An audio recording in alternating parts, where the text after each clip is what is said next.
I just want to say welcome to everyone who's joined us. And while we're waiting for the rest of everyone, the rest of the group to join us, if you just want to check for the email that you received from Nick, in that email, you'll have the link for the breakout groups. So just want to make sure that everybody has that handy when we're ready to switch out to the breakout groups.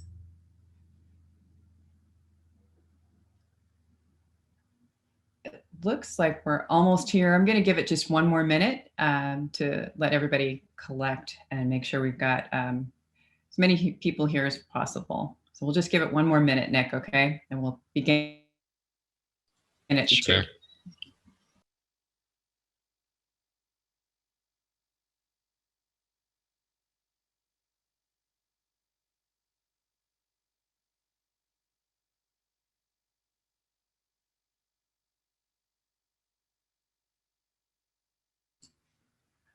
Hello again. Welcome. It's really great to see everyone. We're super excited for the meeting that we've got planned. It's going to be a great meeting. So please be mindful that this meeting is being recorded for the public record. We thought we'd kick it off with a centering exercise, then we'll have a more formal welcome. So if everyone can just, find a comfortable position in your chair and gently close your eyes.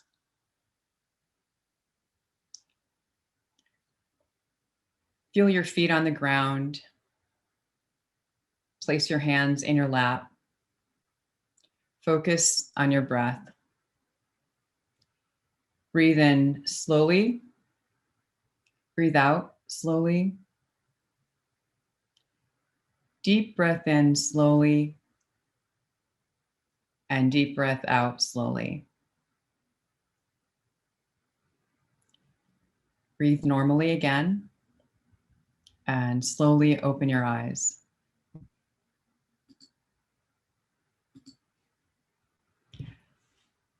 Welcome back, everyone. Thank you so much for participating in the Equity and Mobility Advisory Committee for the toll projects.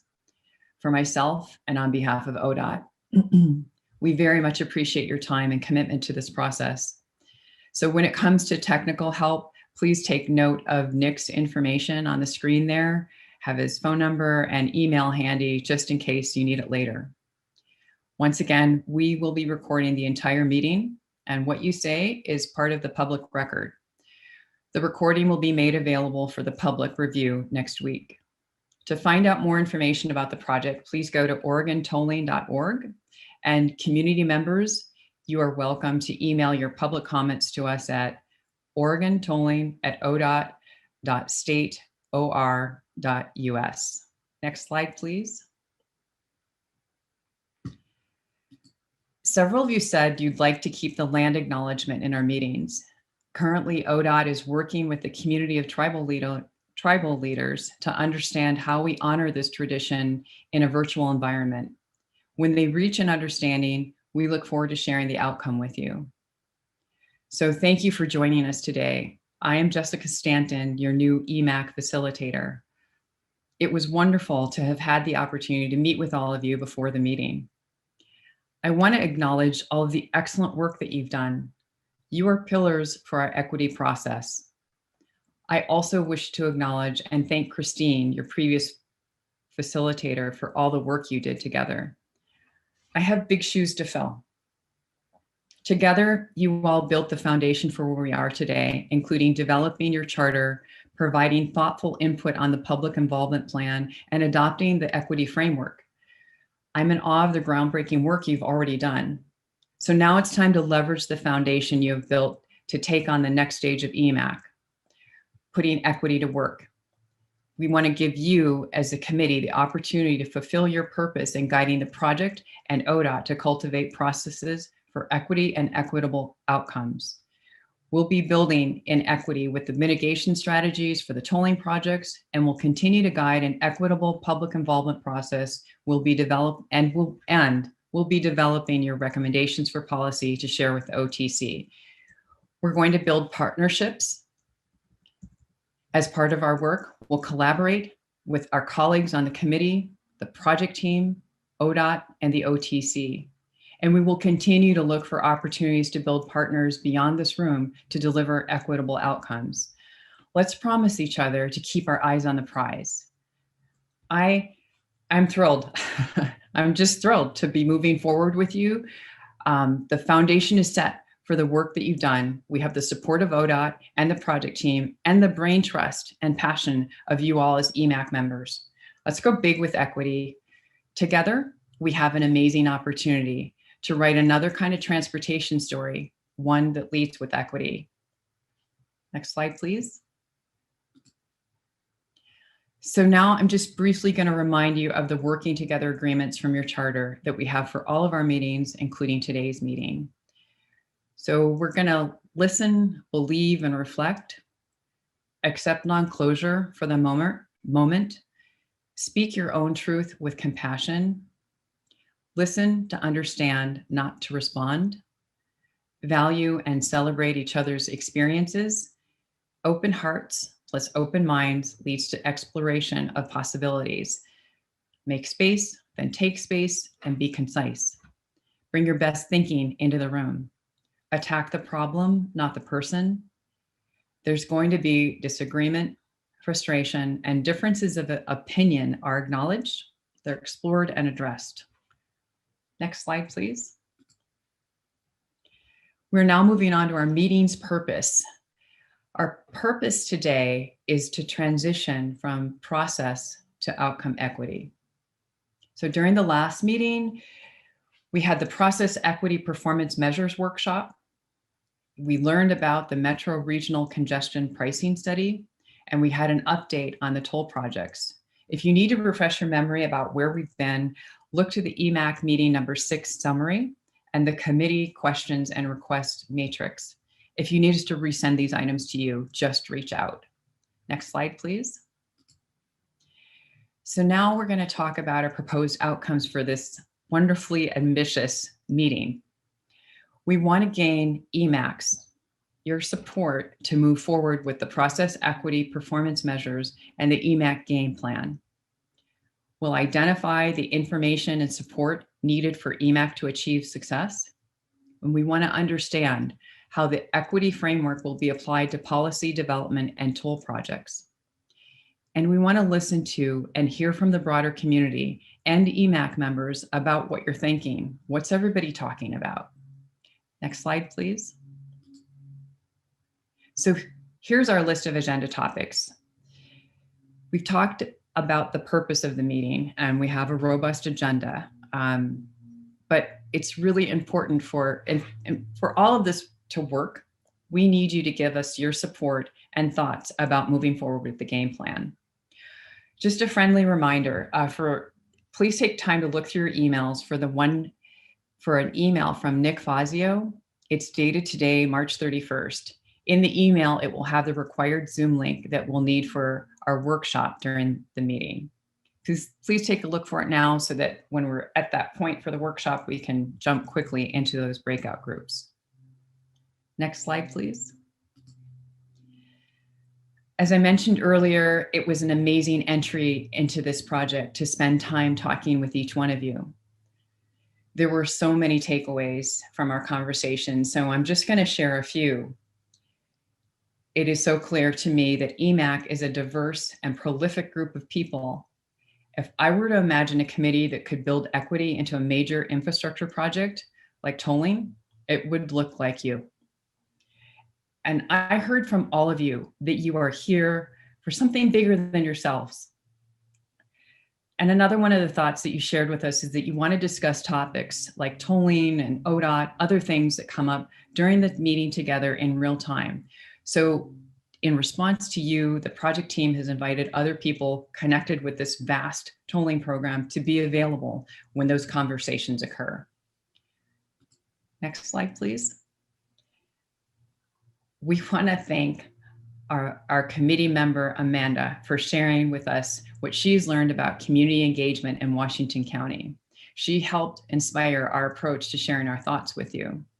So we had one idea in mind, but then after talking to you, we made some adjustments. So I'm going to hand it over to Garrett, and he's going to tell you more about what we heard and how it changed what we're doing. Garrett, the floor is yours. Thank you, Jessica, and thank you for coming on to our team. As you all saw in the one-on-one conversations, she's been an absolute delight to work with. And I really enjoyed, I'm still relatively new to the team and learning about you all as people. Really connected with one of you who talked about your working on the farm with your dad. I too am first generation of person in my family who hasn't worked either in a factory or on the construction site. And then a couple of other you wake up on Saturdays, and food is a great love of mine and Jessica's as well. To hear about your wake and pancake Saturday mornings. One of you has a perfect pancake recipe. Love for a good old fashioned on a Friday afternoon, or a recipe for homemade fried chicken, which I have as well, and we'll have to debate one of you on which one is better. So thank you for getting to learn more about just you as people as well. Jessica and I really enjoyed it. Next slide. So these slides have way too much information on them, so I'm just going to hit on the main point. They're really the detailed piece was for folks to kind of see more the granular level of what's going to be going on. So we heard there was general support for the game plan, but some folks wanted it to be a little more simplistic than just the Excel sheet. So that's why you have a game plan overview, while other of you wanted more detail involved in that. And that's why you see the game plan schedule is that more complex kind of PDF that was sent with the meeting packet.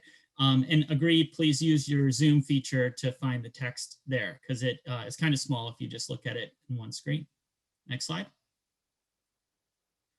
We're really trying to, as you can see on the left side of the screen, like Jessica said, this is an absolutely wonderful network of people. And we're trying to find how do we bring the network and knowledge that's within this group into the project for engagement, but also in some of these process equity and the equity outcomes.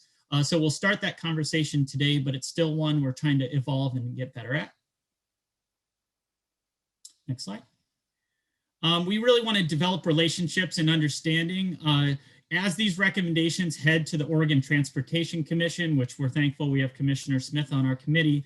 We really want to set that a conversation up to be a good one, to be a relationship. And so outside of just this kind of more formal presentations or this recommendation that we're working towards, we really want to work with the commission and figure out ways that we can relationship build before we get to that final piece. And to really have you all understand and have the OTC understand the different constraints and interests that you're trying to accomplish in the project. Next slide. The equity framework, it's, you put all this work into it, but how is it actually going to be applied? How are you going to see it lead to concrete changes in the project?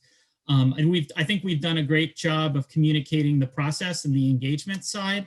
But now we're going to roll up our sleeves and we're going to get into the outcome equity piece. And that's where you see that game plan, and our conversation today is going to build upon it. Like Jessica said, there's other committees with where Michael is on the Portland Bureau of Transportation, or Metro is also studying congestion pricing and road pricing. There's other folks here who I know sit on transit and transportation committees in Vancouver or Tigard. And so how do we bring that wealth of knowledge and incorporate it into what we're doing? It's something we're still kind of working on, but something we're thinking about. And finally, you gave a lot of good feedback, and Jessica and I are kind of working on kind of what does that improvement look like. Trying to get out by 5 p.m. because we know, and I'll have a kiddo that comes in here the door as well, and dinner time starts up. Although we had one Emac member cook family dinner while they were talking to Jessica and I, and like was amazing at both things. So some of you are just like world-class multitaskers, but we'll really try to get done by 5 p.m. and really break these apart. This is probably one of the more dense meetings we'll have, hopefully, going forward. Next slide. Yep. Yeah. Jessica, yeah. What we did. Thank you, Garrett. So thanks.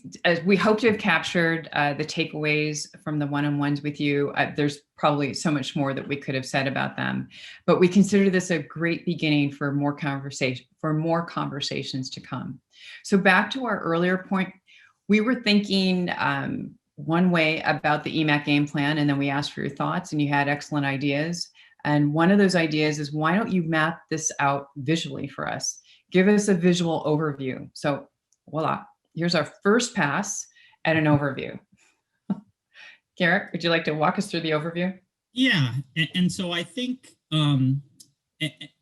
so what you see here, it kind of builds upon different things. In transit, multimodal, health and safety, and affordability, we'll talk about kind of policy down to project level, how equity looks in these projects as far as outcomes. That will lead to kind of like, we'll pause and take a look at, okay, in each one of these conversations, what are the draft policies that we like? What are some of maybe the low-hanging fruit that we could get implemented now? What are other things we're going to work towards? We'll then, after that kind of draft circle, we'll tack back on our process equity and our outcome equity for the toll project specifically, and kind of what investments are being made there. We'll then loop back to kind of that, okay, what are the final policy recommendations between Emac and the OTC? And what we heard from pretty much the entire committee is that it's important that we have time towards the end to talk about decisions that might be made past April of next year or past the spring of the next year when Emac would do their 2-year commitment. And so that's where that space at the very end where Emac is providing feedback to ODOT, that's going to be on those project level decisions, in addition to other policies as this project goes forward, kind of building in that accountability system as much as possible. So that's your overview. Great. So thank you, Garrett. Nicole, can you bring everyone up on screen now, please? Oh, great. So yes, if the members would turn their cameras on, it'd be great to see your lovely faces. So understanding that this is an evolving process and we will continually improve and adjust as we go along. The question is, are you ready to support and move forward with the Emac game plan? So if you can give us a thumbs up and hold it onto the screen and let us know if you're ready to move forward with the Emac game plan. I see, yay, yay, great, okay, good, thank you. I think it looks like we have agreement. So we've got agreement, so let's roll on. Great, thank you guys. So I guess, yeah, we'll go back to the screen and now let's talk about the Emac game plan workshop. Next slide, please. So now I'm going to just briefly explain the 30-minute workshop that we've got planned. We have 4 topical areas that we're going to discuss. And for each area, we have 2 questions. So the topics are transit and multimodal, neighborhood health and safety impacts, affordability, and environmental justice. So for each one of those topics, we're going to ask the following questions. What are the equitable outcomes and opportunities for each of these? And what information or support do you need from the project team to achieve success? So this is information that we've already discussed in prior meetings and in our one-on-ones. So you will see that we've pre-populated the Jamboards with information we've already captured. So we're not starting from scratch here. Next slide, please. So to summarize, the purpose of the workshop is for Emac, you all, to provide information to the project team on equitable outcomes and opportunities that you would like to see so that we can develop an Emac schedule to support your work. So this is the time where we're going to use that Zoom link to get into your breakout groups. So everyone kind of look for that email from Nick that you received today. We'll use the Jamboard to capture the group input while we're in the breakout groups. And then at the end of the workshop, we'll return back to this main Emac meeting with the original Zoom link webinar link that you received. So if you haven't already, gather that email, and in a moment, we're going to jump into the breakout groups. But before you go, just make sure you take down Nick's information, the phone number and his email. So if anything happens, just reach out to Nick so that you can meet us on the breakout group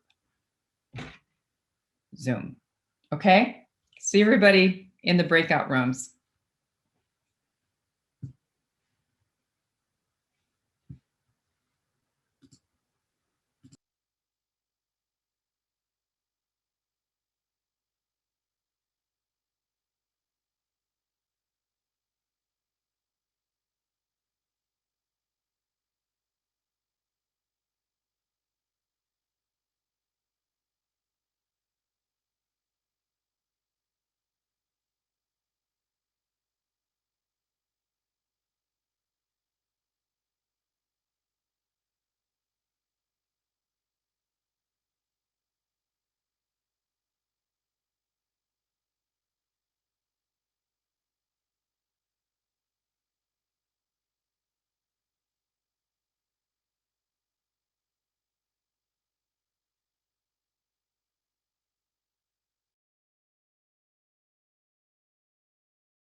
And if you're just now joining us, thanks for hanging out. Our committee members will be making their way back from their breakout sessions in just a couple more minutes. So we'll try and get started again at 4:30. Okay, everyone? Thank you.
And if you're just now joining us, welcome.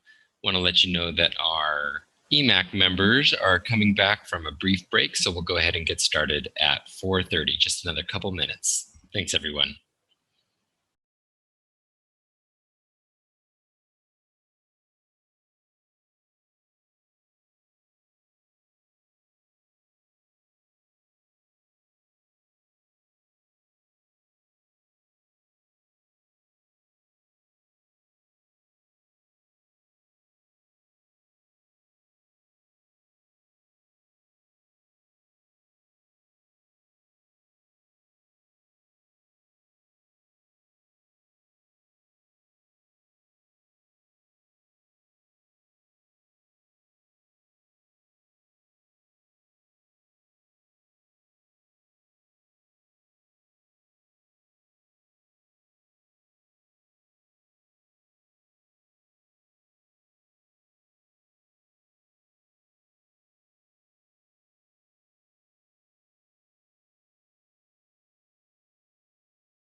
Welcome back, everybody.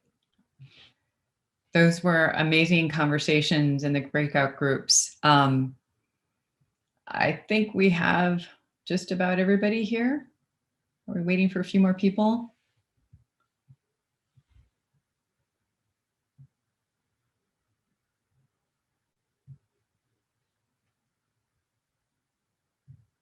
All right. We'll give it one more minute, maybe.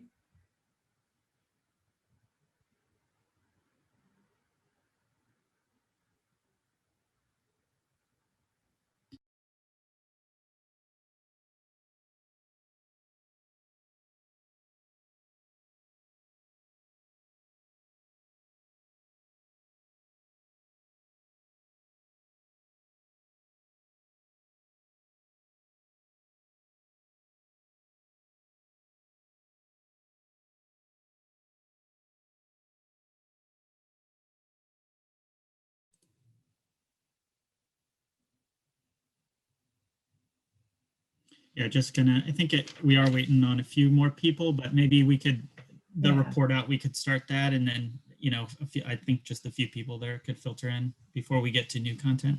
You know what? So then maybe we'll switch it up. Why don't you go first, Garrett, then, and then we'll have Nicole report out later. Okay, is that right? Sure. Okay. So yes. Cool. Yeah, so I had, I'm going to report out on affordability and environmental justice. So just some of the main topics that the groups together combined. So affordability, it seemed like there was a consistent theme around other factors like housing and wages. And can those be not just, you know, can those be looked at as well as just household income as far as affordability? If there are any kind of discounts or exemptions set up, make sure that that's also accessible in Southwest Washington, you know, crossing state lines. And then to maybe look at, as the rates are being set, building in some type of limit on increases like is done with utilities. And so folks can, won't just kind of be blindsided or have a real drastic hit to their budget if toll rates double or you know, rate, you know, go up in the future. For environmental justice, if we want to flip to that slide, I'll start talking. Just really making sure there's added weight and considerations from input from historically and currently underserved or underrepresented communities. Looking at benefits for communities such as amenities like landscaping, bus shelters, art, etc. You know, some of these ideas that are kind of on the, you know, just beyond just like building a bus line or doing other big capital improvements, something that's more kind of community friendly. And then really making sure that we're not just looking at just the community's needs, but also its assets and what assets can we build upon to further. And so we're not kind of replacing or kind of duplicating what's already there. So that's my report out from that. I'll go to Anne or Nicole to report out on one of the other topics. Anne, do you want to take it from here? Sure. I'll just mention a couple of things that were just key themes that came out. One was that we make trips that are not using a single occupancy vehicle on the freeway more attractive, accessible, easy to use, and reliable. And ideas related to that were commute trip reduction programs, big shout out for more bus on shoulder, and then working with large employers to connect employees where they live to their place of employment. So those were, you know, things that we were really working on. Some data needs were understanding where people are and where they are going and connecting them. You know, either they live in one area and they're going to another. And then also data needs included baseline of current vehicle miles traveled so that we can compare over time. More information was requested about the Origo program, the pilot program in Oregon related to road usage charge, and then also commute trip reduction programs and whether those can work across state lines. So those were a few of the things that came out of our conversation. I'll turn it to Nicole. Thanks, Anne. So I'm focusing on transit and multimodal for my report out here. And some of the things that we really talked about was beyond the day one, not just day one projects, but really looking before that. So about regional coordination, especially regional coordination of transit agencies to have that framework set up before day one. And then also free being a transit system being free to users. You know, it was said nothing is more equitable than free. And then also accessibility into neighborhoods. So not just along major corridors, but actually bringing sidewalks and improvements and multimodal facilities into neighborhoods to really provide those connections. So those were some of the biggest keys for the transit multimodal. That's awesome, you guys. Any thoughts before we move on from any of the members? Any additional thoughts for the takeaways? Go ahead, Bill. This might be a little preemptive, but I'm concerned about who would potentially be operating the tolls. I think if it's contracted out to a private company, that's not in the public's best interest, because eventually extra profits are going to that company, where if it's operated something that's publicly, that should go back into the community itself. So I think that's something to be cognizant of. Who is operating this program, and then where are those profits going once current funding needs are met? Well, thank you for that. We'll add that. I think, are there any other quick takeaway thoughts from the workout from the workshop? Okay, really nice work. It was awesome listening to you guys. Very good work. Let's move on, Garrett. I think we'll do the project updates. Nicole, you don't mind bringing in? And James, we did catch you. I saw you threw in the chat there, transparency on how funds will be used. We'll add that to the sheets as well. So I'm going to give you kind of a highlight overview of the updates on the projects. There's definitely more that can be said here, but I know in the conversations, one of your kind of key takeaways was to bring you updates to make sure we know what's going on at the project level as you're meeting. So we'll run through these few slides.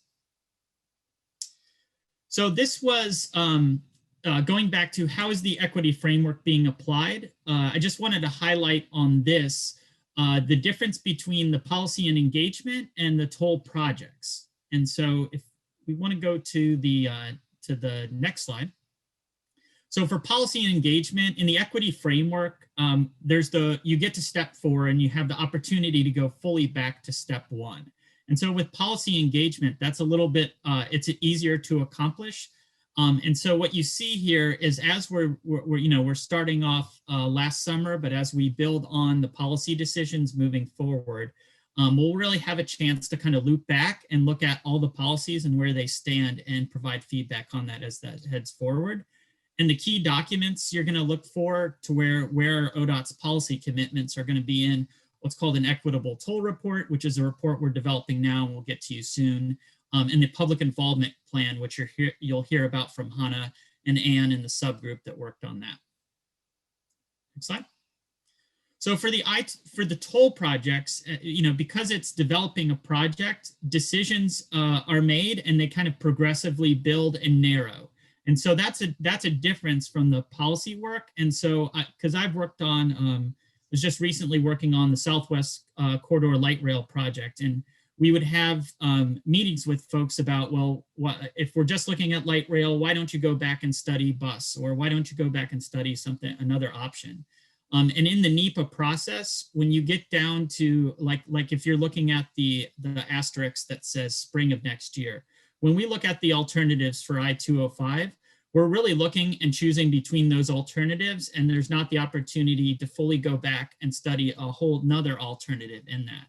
And so that's where I wanted to show you the little cone of decision-making here versus the policy world, because decisions on projects kind of build progressively.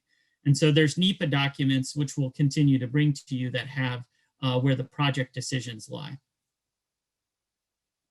And so for the regional tolling project, the only difference between this and I-205 is the dates that you see there for the different decisions. This project is about a year behind the I-205 project as far as the NEPA path, the National Environmental Policy path. And so it hasn't gotten to kind of what are the different alternatives to be analyzed. And so within this next year, we'll bring some of those questions to you all, like we're bringing to the community, on narrowing down the alternatives to be studied further in environmental study. So to your point about where are the day one investments from ODOT, and so these two, that's why we wanted to highlight in your terms about policies and mitigation. And the real difference is that mitigation is very much tied to the footprint of the project. So it has to be within that NEPA kind of cone, whereas policies can be made that influence the tolling program regardless of kind of where it's implemented or geography. So when we're talking about, we mentioned the growing wealth gap in America, COVID, historic racism. These are a lot of the groundwork for the NEPA project and inform its context. When you hear about the purpose and need statement, that's sort of the trunk of it. Goals build off of that. Objectives build from goals, and performance measures are the leaves of the NEPA tree. And Jessica and I, we were inspired by, we'll give shout out to Eduardo on this, it came up in our conversation about what's a way to explain this organization of NEPA. Because if we're asking you to comment on performance measures, we want you to know, like, where are those in context of the project? Next slide. So for I-205, here's the quick update on where that project is at. It started a year ago with what you see here on the screen, looking at options within this footprint around the Abernathy Bridge. Next slide. So after a year of input and looking at what alternatives would be best, there were 5 alternatives proposed. We're narrowing those down to 2 alternatives and a no-build scenario. And that's going to be this next year. We're going to analyze what's called Alternative 3 that you see here on the screen, which are segment-based tolls. And then if you go to the next slide, Alternative 4 is segment-based, but it includes a couple of additional segments around I-205 as well. And so when we're talking about mitigation or performance measures, it's really going to be measured off of what these 2 kind of build or alternatives are going to be. So this gives you just a timeline. It's in there for your notes about, where this moves through the process. Again, as you can see, summer 2022, spring 2023, these would be after Emac meets or fulfills your 2-year commitment. So we'll want to make sure there's space if there are future decisions to be made that you all can weigh in upon those, and we can bring those to you. So for the regional tolling piece, it's what you see here on the screen. It's the dark purple arrow along I-5 from North Going Street down to the Boone Bridge. And then it's basically the other segments on I-205. So from the I-205 I-5 intersection up to the Glen Jackson Bridge. So like I said before, it's about a year behind. It's still in this kind of discussing key questions phase now, which we're just kicking off and beginning. There'll be kind of draft statements throughout this next year, purpose and need, goals and objectives, performance measures, and those kind of get more solidified then at the start of next year when those are put in place, and then the project team works on that analysis. And so like I talked about before, there's a process that kind of begins here in 2022, but it's really another 3 years before these projects, or at least this regional tolling project, would get its stamp of approval from the US DOT or Department of Transportation. And so there's more details we can go into about this, but I just wanted to provide you, this is kind of the path forward for that project. And so like we talked about here today, it was beautiful that we went big and got all your thoughts and questions hopefully down on paper. But now the real challenge is, how can we focus this and make this into constructive conversations? And so that's where that Emac schedule, that kind of Excel sheet that lives, we're going to continue to build and work on that and sharpen it. And so, you know, if you're seeing that the ideas you brought up today aren't incorporated into that, or you don't like the timing of it, be sure to reach out to us and help us know how we can accomplish that goal. Thank you, Garrett. Yeah, thank you for those project updates. So that's, maybe, Nicole, do you want to bring up everyone on screen? Do you guys have any questions or comments? I see a hand already from Michael. Yes, do you have some questions about the project updates? Why don't we go with Michael first? Thanks for that. Thanks for that update. I just, wanted to chime in and really acknowledge James's comment about transparency on funds collected. I know that's something that is on my mind a lot, and especially when we think about, we talked a lot about, wanting to see investments in transit and multimodal components. And so I just am like trying to think about are we going to have the space to talk a bit about that, and what that might look like, and if that can be maybe there's space for that conversation when we're talking about the toll program in general. But I know to achieve a lot of our equity outcomes that we're really looking for, there's revenue towards them is a big piece of that. So Michael, to help answer that, are you looking like how much money would be generated by tolling? What would it be going to? Are these the types of questions you were thinking about for that? Yeah, and I guess I'm specifically interested in wondering if we would have a chance to discuss what kind of split of revenue generated from tolling would go towards equity initiatives or investments in multimodal system and transit versus money that goes into more freeway projects. I mean, I'll answer that. Yes, we will. Well, that's kind of, we're going to queue that up for some of our policy discussions, because when you look around the United States, it's done kind of differently on different levels in different places. So we'll bring you research on what other places have done, whether all the revenue is dedicated, half of it, a quarter of it, and kind of what are the benefits and negatives of that. Thank you. I look forward to that. Great. And then Hannah's hand real quick reminded me, so there's a public engagement report that is just being published today on the website.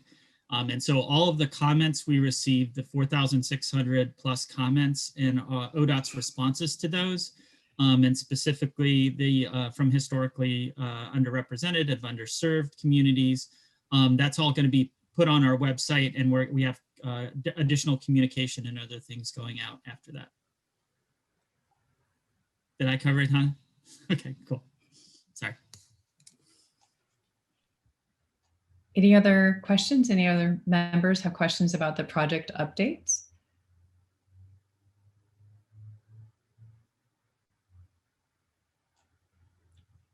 So I don't think I'm seeing any hands. So we have a second question, which is, do you have any questions about how you as Emac members will weigh in on future decisions about the game plan?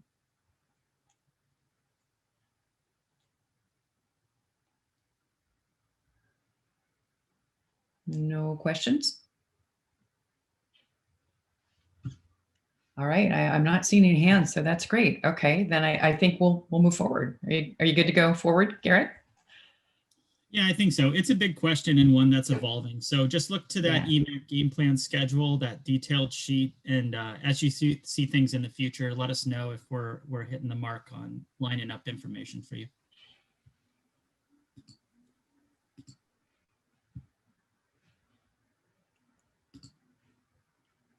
Okay, great. So next up, we have Hannah Williams and the team to discuss the process equity performance measures. And I'll just let you take it from here. Hannah? Thank you, Jessica. All right, so we've been talking about process equity for a little bit. So we have been meeting to look at our public involvement plan and our equitable engagement chapter that's part of the public involvement plan for the I-205 toll project, and the process equity performance measures that are really at the center of all of our process equity and engagement. That's how we're going to tell if we're reaching people, if our engagement is making an impact, if we're being successful. So we brought a subgroup together, and the participants are on the screen there. It was Ping and Eduardo and Jermaine and James to kind of further those documents. And I'd love to invite Eduardo and James and Ping to join me to kind of talk through some of the highlights from our time together. I don't think Jermaine's on the call today, but if you are and I missed you, I'd love for you to jump in too. Could I get the next slide, please?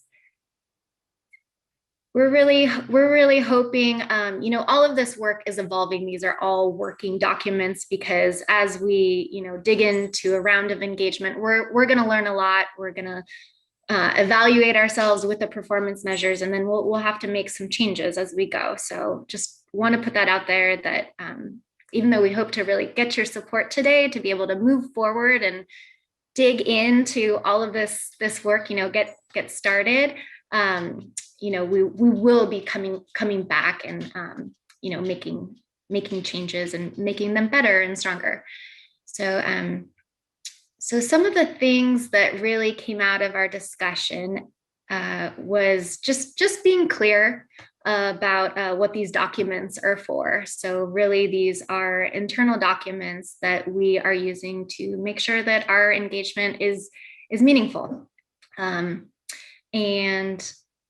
does anyone from the subgroup want to jump in here with me? Feel free to just unmute and talk about anything that was important to you or that you contributed to our work. Well, the clarifying the document purpose, that was a big one, because we kind of started getting into thinking of the documents as being for the public, not just that these are public meetings, but documents for the public. We need to make the documents so they're for this group. And yes, they could have legs beyond this group, but it's really much more as tools for our specific group.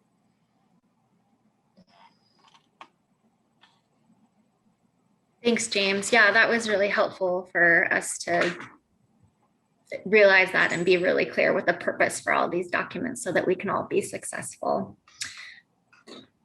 Another thing that really came out of our time together was really talking about trust and kind of the vision for gaining trust from the community, kind of putting a vision statement at the beginning of the performance measures to kind of acknowledge that this is something that's aspirational, something that trust won't be achieved with one project, and that transparency is really something that can help us to build trust along the way, and it's something that has to be earned, like respect, not something that can just be checked off the box. We also really enhanced our connection to community engagement liaisons. Ping, is there anything you'd want to share with the group about our discussions? I mean, it was pretty obvious when we all got together at the workshop and then with the subgroup that we couldn't do this work without the community engagement liaisons. They are such a critical tool, and that it's really important that we work with them at every step of the way, in the planning and the evaluation and the actual engagement itself. Hi. So I'm Peng, and I work with the community engagement liaisons. So I just want to share with you a few things that liaison did mention the last few weeks. The process that we are going through right now might not be something that a lot of community members could understand, because it'll be complicated for them, the concept of different, equity framework.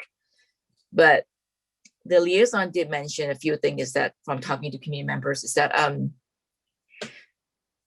during the COVID time, the communication process basically is based on phone calls and emails and limited, face-to-face interaction. So maybe hoping in the next 3 to 6 months, we might be able to go out to see people, and there might be a different group of, people that liaison might be meeting or might actually get to know. They might not know about this project. So we might actually in some way reach out to the group that we missed earlier. And that's one. Number two is that even after we have decided, let's say after 2 years, and we arrive in the sort of like implementation stage, it almost seems like it has almost like a hand-holding process for the community members, because they understand that it's going to happen, but doesn't mean that they understand how to sign up, or even understand how it works. For instance, someone who might not be living around the I-205 neighborhood, might be living in a different county, that decided to one day, hey, they need to go to the airport and they have to take I-205, but they don't know that this is happening. So they might not see the toll booth, but they don't know they have to pay in advance, and they just drive. Then later on, 3 months later, they got maybe 2 weeks later, they got a notification say, hey, you must pay your fine because you didn't pay for the toll. So something like that is like, how are we going to figure a way to get the message, how to implement it, and educate people how to prepare for this, not just for the residents around this Clackamas or, Mountain County, but people that outside of this Tri-County area. What can we do better? The liaisons want to make sure that people outside of these Tri-County areas actually also understand these things, this whole process going on. And the implementation work is going to happen in maybe 2023 or 24, and you want to make sure everybody's on top of it. That's what I was told. I'm relaying a message. Thank you. Did Eduardo want to say something before we? Thank you, Pin. It's so great to see you, Ping. Thanks. Yeah, I guess I would only just really emphasize why I specifically advocated for keeping that vision of trust in the document. As a local government worker myself, I think I hear very often like, communities don't trust government. And while that's true, I mean, no, I don't think that has to get explained to me. I grew up in a household where we paid our taxes, we avoided the police, and like no interaction with local government. So, but I think by removing that vision and that aspiration, we make it okay for government to continue to be, to have that role of like, people don't trust you. And so like, you're gonna just not do the legwork and hire, hand the work over to nonprofit agencies, for example. So anyways, that's all I'll say on that. To me, it's really important that at least it's included as part of the vision.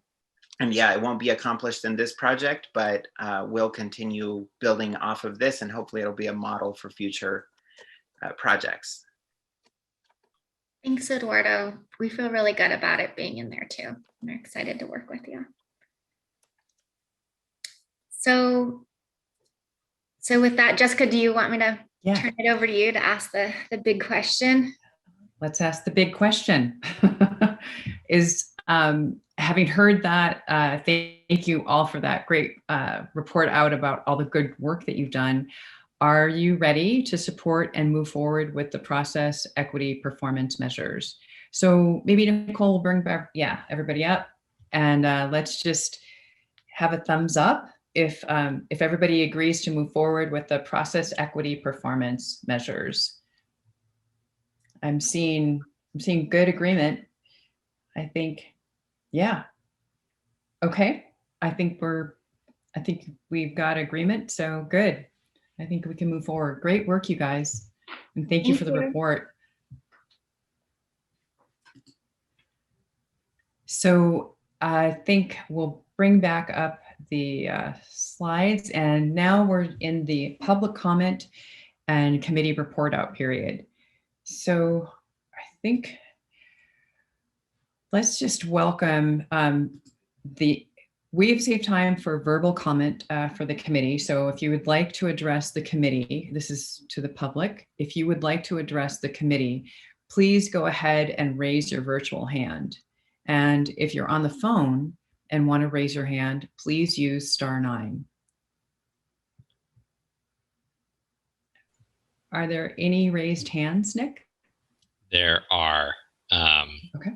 Looks like we've got one individual who's wanting to make a comment at this point. So Nicole, whenever you're ready to cue that up.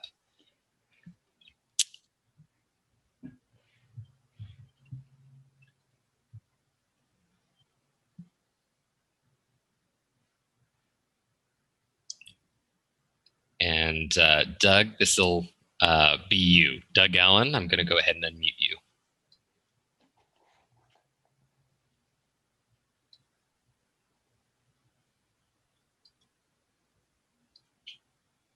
Hi, Nick. Can you hear me now? We can.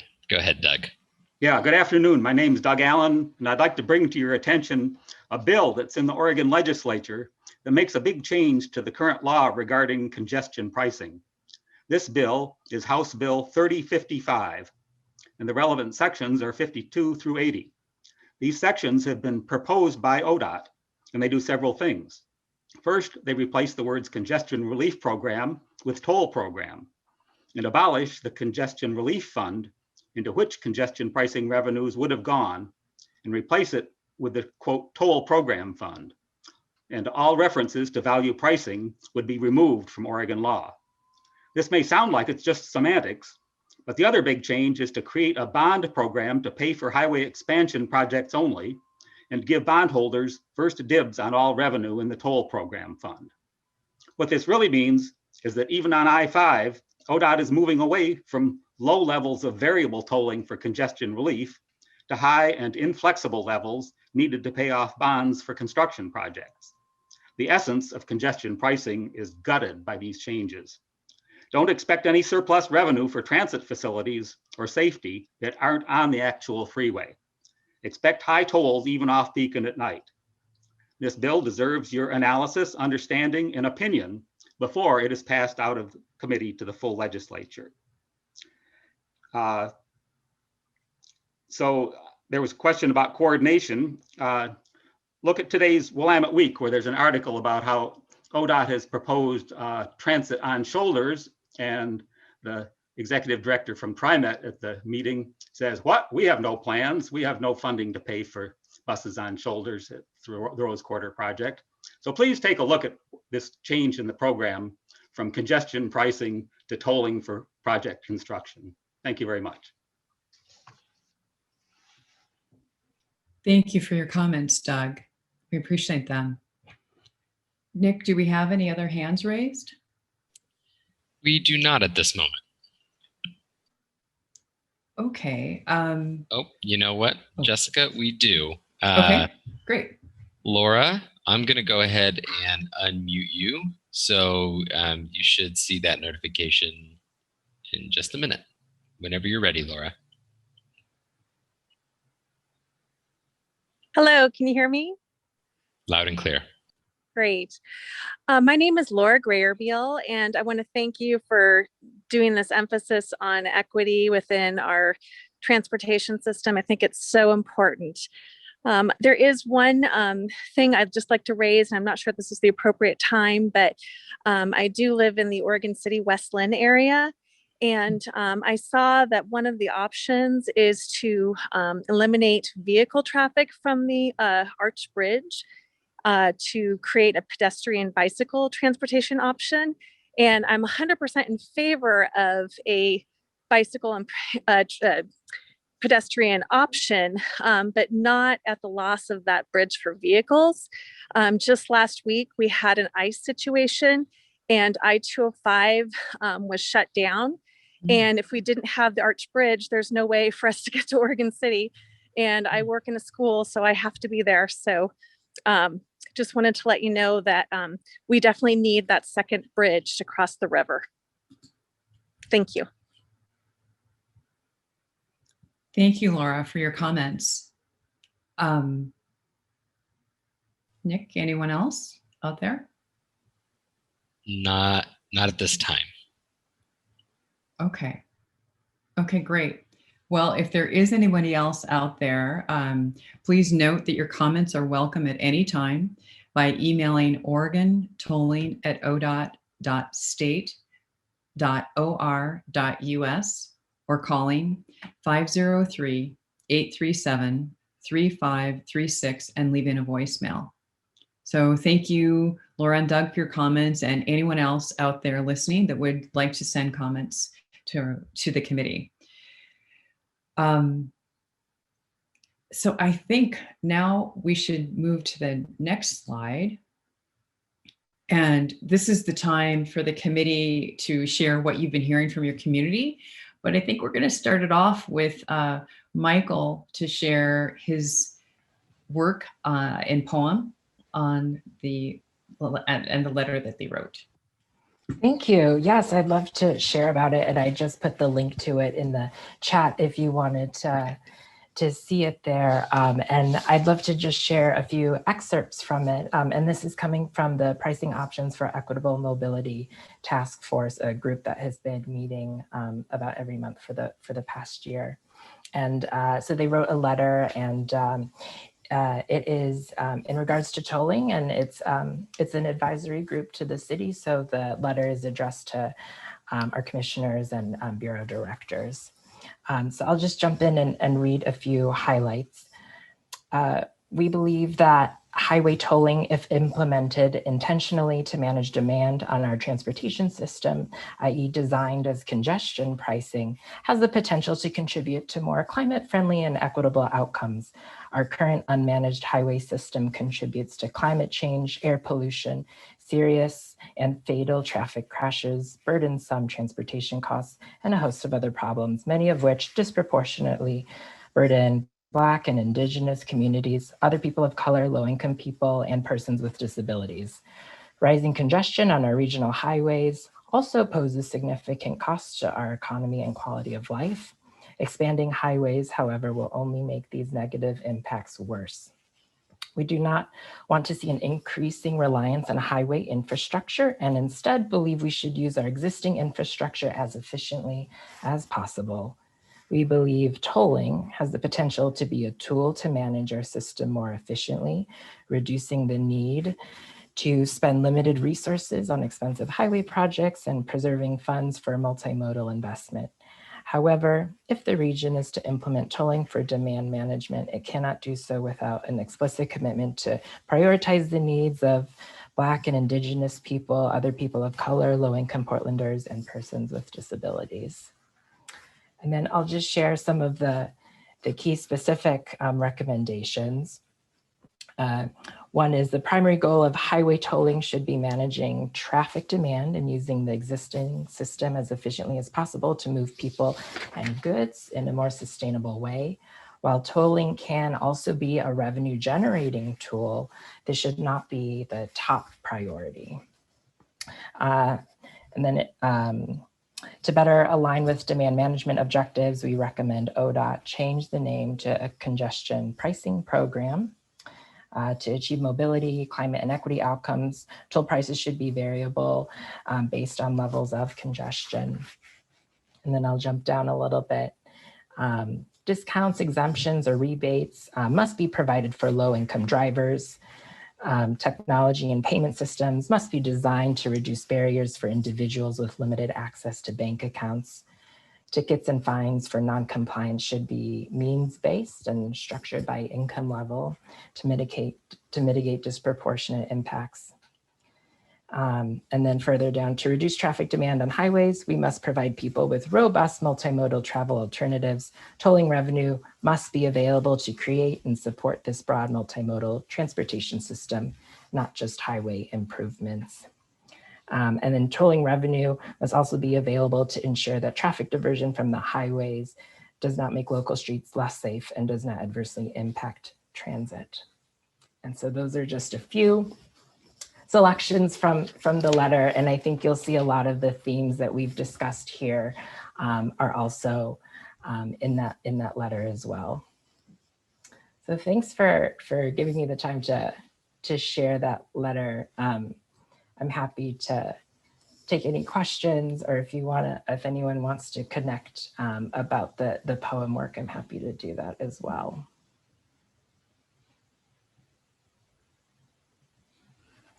Any thoughts for Michael?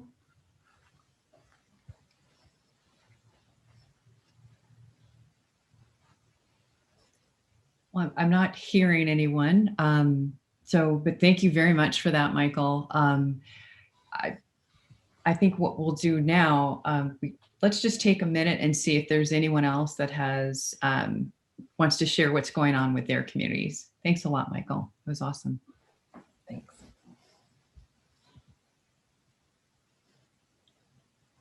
I'm not hearing anyone. Kari? Thanks. Thanks, Michael, for your reading out of that letter from Poem. I wanted to just share a little bit about what I've been hearing around some legislation that's been passing through down in Salem that's related to the work that we're doing. And this is not the bill that was just mentioned in the public testimony, but it's similar and related. There's a House bill called 3065, and it looks at a number of different things, but one of the things that it looks at is this tolling or congestion pricing program. And what I've been hearing from my community, and I did write a letter to the legislature, to the committee that was looking at this bill, and just wanted to share, I think, especially in light of what we've been talking about today around what we're trying to achieve and what the outcomes of this tolling program are, what we want to see in terms of outcomes for the community. I think that's a really great conversation. I'm really glad that we're having that now. And I think that that's something we've all been really wanting to have and been waiting for. And so I'm really glad to be able to have that. But I also wanted to point out that the tolling program doesn't start until, I think it's 23, Garrett can correct me if I'm wrong, 2023.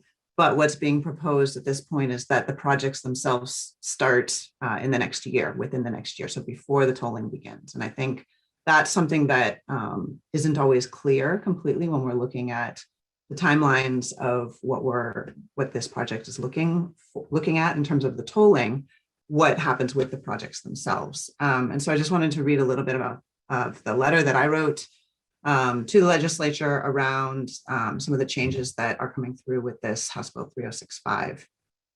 So I'll start. Given an ever increasing number of people moving to Oregon and the scarce transportation dollars available, not to mention the high cost of roadway expansion, it is in the interest of the state to manage and maintain our existing system while supporting less expensive ways to alleviate traffic congestion. A congestion management / tolling program must begin with goals of reducing traffic congestion through smart management of the system and by increasing viable alternatives to single occupant vehicles. However, tolling, and specifically bonding, which is what is being proposed in this House bill, would be to bond against the future tolls to be able to pay for the projects now. Bonding for dedicated roadway expansion projects scoped for current conditions does not allow for real congestion management and only further reinforces ongoing future traffic congestion by expanding roadway capacity, which will fill up again with single occupant vehicles through induced demand. The concern with the direction the congestion pricing / tolling program appears to be going in this bill with the amendments that were introduced is that funding is being committed to the projects first before any meaningful attempts to manage the system take place. Not only is this poor system management, it begs the question of whether tolls will ultimately be set purely to raise revenue, and if there would be any funds remaining after paying off bonds for other demand management and mitigation strategies that have been promised to support those who are underrepresented or underserved by the targeted transportation projects. I think I just wanted to bring that to your attention because I think it's really relevant to what we're talking about in this committee. And it's not clear what's going to happen with that bill in the legislature, but it will impact the outcome of the work that we do one way or the other. Thanks. Thank you for that, Kari. Any other thoughts from the committee members? I would like to have updates on both those bills because they seem like they're undercutting what we're trying to do. So there's no point in being here if they're going to change the rules halfway through. Yeah, and I think I would like to just say, and we have Brendan Finn, our Urban Mobility Office Director here as well, maybe talk about, well, one, I just want to say, Michael, Kari, Bill, you're all really important members of our committee. And so you bring up some good questions and real concerns here. And so I think we could say a few things from ODOT. I know whenever something's pending legislation, it's kind of, we want to speak with one voice. But I think there's a few things we can say about congestion management, our commitment to that, equity and climate. And so Brendan, do you mind saying a few words just about some of these, what's going on in Salem and how it might connect to the work we're doing here? Oh, can't hear you. Yeah. Sorry, double muted. I did that to myself twice today. Sorry, getting late in the day. Happy to. And, a lot of this, as it comes from the city of Portland's perspective, is very reminiscent to me. I represented the city of Portland on the Value Pricing Advisory Committee that was created through HB 2017. I helped author the policy that the city of Portland has that says the Rose Quarter Improvement Project will not be supported by the city of Portland unless it has congestion pricing. So I'm really happy to go on the record here today to continue to show ODOT's support for that, not only on my previous work with the city, but happy to kind of see it through here with the state. So that's our commitment there. How we're reading these bills and how they'll be implemented is that they will not impact our work. They will not impact how we move forward with the program, and having congestion pricing be the major component. If not, as far as we see it and how it relates to the Comprehensive Congestion Management Mobility Plan, which I appreciate. I got to talk to this group about last time I was here, that it'll be a system-wide approach that will raise revenue for projects, but will also manage demand. One of the things that I think is really tough for us here and the work that we have is this cart and horse piece that we have. And Lucinda has talked about this before, is that we won't have that real traffic and revenue analysis for at least a year to understand what's going to be generated there. But that doesn't mean that we can't do this work now, because we need to be ready. We need to understand what the alternatives are, what the mitigations are. So how we read this legislation is it doesn't, how we read it doesn't impede the work. It doesn't impede how we're going to move forward. So we need to still go on record as an agency, and how we're seeing this is that we're still going to be able to manage the demand through the first system-wide congestion pricing program ever seen in the United States. Happy to report that our relationship with the federal government right now is a very good one as it relates to these projects and the NEPA process and how we move forward with this. So keep up the good work, because it's not, Bill, going to be, the rug isn't going to be tucked from under you as far as we're reading things as they're happening now. In fact, the conversations that I've had with legislators is that they just want to double down on it. So I guess that's how we're interpreting things, and that's how we're reading it right now. So we're still completely committed to this work as an agency. Thank you, Brendan. I would just appreciate more clarity as things move further along, because as you're reading it now, there's still a lot of stuff that can happen and change, and who knows what the end point will be. So updates on that and clarity moving forward, I think, would be much appreciated. Absolutely. Thank you. Thank you, Bill. That's great. So we're at time, you guys. I think this is an awesome conversation. We're going to continue it. And we'll bring the clarity that you've asked for about the bills and what ODOT is doing. So I think unless anyone has any burning need to say something right now, we're going to pause, but we'll continue the conversation during the next meeting, and we'll also work in between to give you more clarification about what we're doing. So does anybody have any burning need to say something right now?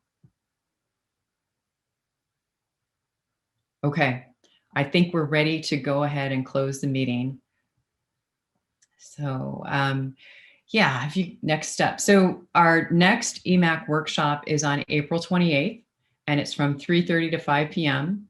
And we're going to focus on the social resources mapping and transit and multimodal equity performance measures and policies. So that's a workshop as opposed to a meeting. So that's April 28th. That's the Wednesday. And also, if you can please remember to fill out the meeting evaluation. I think the link is in the email that Nick may have sent to you during the meeting. So we would have taken the last 5 minutes to do the meeting evaluation, but if you can just promise us that you will try to do them shortly thereafter as we close, that would be fabulous. I think I just want to move, if we can go to the next slide. I just want to leave you with a closing thought. This was an amazing meeting. We got through a lot of information. We accomplished everything actually on our agenda. I think let's just think about the goals that you talked about, especially you as the Emac members. If you can think about your goals, and please help us make sure we are doing all the things that we need to help you realize your goals. That's what I'd like to leave you with. So every meeting, come back with, what your priorities are and make sure that we're on track together. So with that, I'd like to close the meeting. Thank you all. And I hope that you have a fabulous evening.